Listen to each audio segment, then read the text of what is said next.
Club Junta. Let's comrades. Good evening. Better Africa. Mwaswera bwanje naso muli bwanje. Pepani tungoona ma social media mwakuyankhula ataona ma times muzodi yake kuti achakwera kunabwera polisi kunapita polisi nyumba kwota kamange. Ine comrades Malawians, I've got no sympathy for Chakwera. Chakwera mangidwe. Kalibe mulandu Chakwera mangidwe. Mulandu tipeza ali ku polisi. This man is very bad. Ngati kuli munthu oyipa kwambiri oyipisisa kumalawi kuno kumazera kusana kwa Mulungu kapena kusana kwa Yesu ndi Chakwera. Chakwera deserve to be arrested. Kali bwino kasana lakwe koma uyu Chakwera must be arrested. I tell you comrades, this man must face the law. Akamangidwa tonsefe tikampeze ku polisi kumena aliko tikapeleke milandu yathu. This man has made us suffering as a country. Uyu amangidwe basi. I am supporting police ngati upita kukamanga Chakwera and it's too late. Chakwera kana mangidwa right away. Atanguluza chisango. Akana mangidwa. Let's not waste time Malawians. Ngati ufuna malamulo atagwire ntchito. Uyu amangidwe Chakwera hii. Akamangidwa ena afeti kamfuse mafunso. Pali mafunso ena omwe tikulephera kumfusa Chakwerayo. Timalephera kumfusa president. Chifukwa chana makanira kuendesa bwino ziko. Kwa mnapa nkhani ya nkhanza uyu Chakwera amangidwe. That's the fact. Let's not smile up. Let's not beat about the bush. Tikafuna malamulo ataziko azioneka chisogolo kumaoneka kuti ndomakhala mutembe Chakwera amangidwe. Kalibe mulandu ine kungoti Chakwera mmanga lero limawa ndi upita kukapereka mulandu wanga. This man is very bad. Chakwera munthu oyipa kwambiri. Ndipo amene mkumvera chisoni ayi Chakwera ayi akumula Chakwera was what is Zuza. I'm one of them. Nali ku State House. This man has made Malawi. Kungoti kuno tilibe mabungwe kapena tilibe malamulo. Kapena tilibe anthu oziwa kuti tikadandoleko mavuto amene Chakwera watipasa antennas. Anthu ena Africa my individuals. This man is a criminal. That's all. MCP my MPs awawa akatoka parliament. Let them not go to parliament. We don't need them in parliament. Our MCP city wafuna why. And some of you people ena simamvesa kuzo wao. Chakwera must be arrested. That's the fact.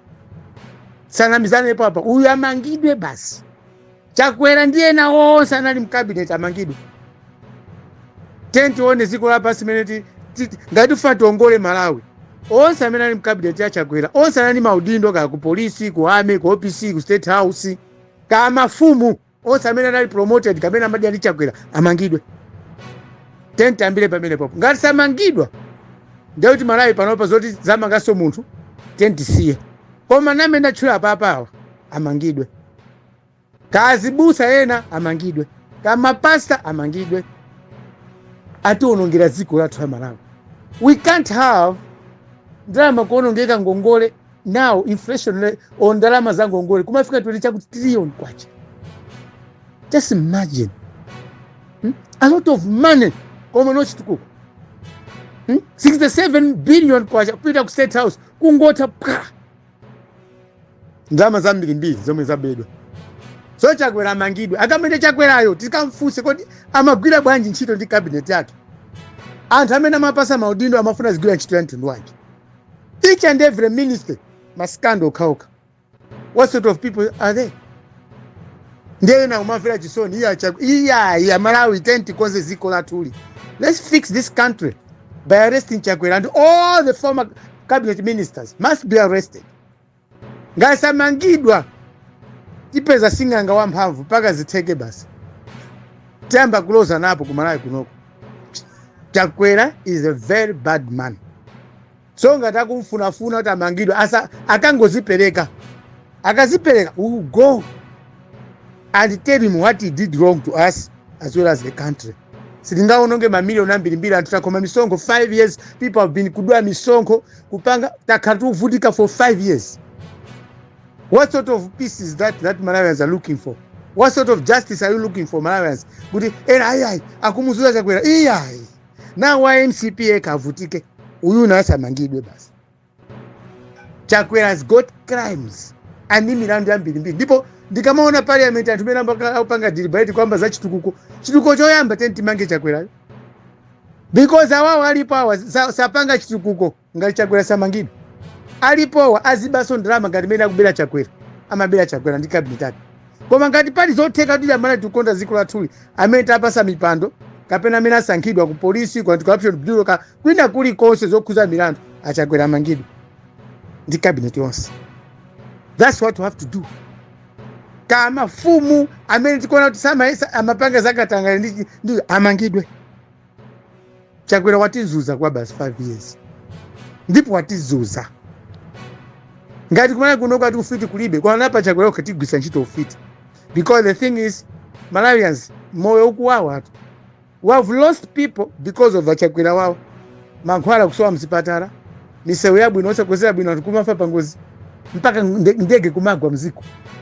Kufa vice president. Ndipo Chakwera samangidwa. Kwa hapo mumanga hapo nazo okamanga nazo muziwe mukamamanga Chakwera nazo ena awawa DPP ngati mtamangedi Chakwera inuso be smart and clean. Musamango kuti basi muziwe kumanga kwa panaso muli makrimo so nazo DPP muli boma mapanga chimozi mozi. Ndego ri boma na Chakwera really very weak because Chakwera was a criminal because mundu wakala criminal sumakhala mundu weni wazopanga zinzo veka bwino bwino. So DPP and MCP DPP mukamanga Chakwera tufuna Malawi asinthe muyambe ndinu acha DPP so DPP simuna mangidwa ambiri mwa ino o mnamangidwa kwa milandu yanu simuna khaulisidwa de panopa za Chakwera kamange muphunzire kuti kukonde na DPP mumange Chakwera detention without trial jaka muzo uyu mkanapanga detain Chakwera chwa ambiri amaya situgona naye tulo tikamamona Chakwera tikamava za Chakwera. We're not sleeping. This man mwatipanga torture. Not all every one of you. Koma ma individuals enafe. Chakwera watizuza kwa basi. Tibe kokada ndaula. Tibe kuti we don't have nthawi yoti kadandule kuma institutions ena kuti Chakwera anatizuza. Koma tindi maumbone omwe Chakwera anatizuza kwa basi. For 5 years. Upaiza hapo ifa ya marehemu vice president. This man wativuta kwa mbili Chakwera. Let Chakwera be arrested. Full stop. Ngasamangidwa. Sisakambe zomanga naso kunoko. Ngati Chakwera samangidwa DPP msamange so wina aliyense ayi siyani. Onapa Chakwera poka mukanapanga detain. Mukampanga detain muike pa wireless kuti ayi aliyense amene ndi mulandu ti Chakwera abwera kapeleke mulandu wake. I'm going to come and tell you Malawians what Chakwera did to the Malawians, to some of the Malawians. Anthu tupanopa tukenda okalipa panopa. Sitikopa so ena ake munthu, sitikopa so munthu. Chakwera ndipulisa kwambiri. Kuti muntu kamava zowawa uenda kuti ubwenzere. Ngasamangida Chakwera akhali security yamphamvu. Sakumane pena pali pose. Otherwise this man anatizunza kwambiri. Ngati ena simnazunzike musiye muzimpemphera Chakwera kuti samange. Koma ineyo Chakwera ina kumangidwa. Whether you like it or not, this man must be arrested.